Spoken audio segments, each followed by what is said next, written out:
အဲ့မှာခင်းတစ်ခုတကယ်ကောင်းလားမကောင်းလားဆိုတော့အဲ့အပင်တွေရဲ့အခြေအနေကိုကြည့်ပြီးတော့ဆုံးဖြတ်လို့ရတယ်ဘယ်လိုပုံလဲဆိုတော့အပွင့်နေရလဲအဲ့လိုမျိုးပေါ့သူကသူပုံမှန်အတိုင်းပဲသူပွင့်နေတယ်ထွက်နေမယ်ဒီလိုမျိုးရွက်နှုပါတဲ့ရွက်နှုတွေကလည်းအလိုလိုသူလိုက်နေရတယ်ပြီးတော့တပေကြော်တဲ့အရွက်ကြီးတွေဖြစ်သွားပြီ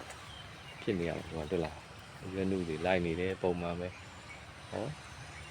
ခင်းမှာအဲ့လိုမျိုးအဲ့ဒါဆိုရင်ဒါခင်းကောင်းလို့ပြောလို့ရပြီ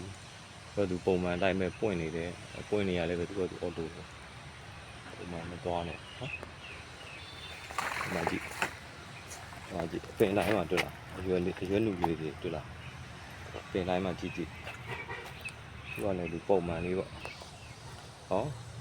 ဖားတဲ့ကောင်ကဖားနေမယ်အနုထွက်တဲ့ကောင်ကထွက်အဲ့လိုမျိုးဖြစ်နေရအဲ့လိုမျိုးဖြစ်အောင်စိုက်နိုင်ပြီဆိုရင်တော့အဲ့ခင်ကအောင်မြင်ပြီလို့ပြောလို့ရပြီโอเคဒီနေ့တော့ဒီလောက်ပဲကျေးဇူးတင်ပါတယ်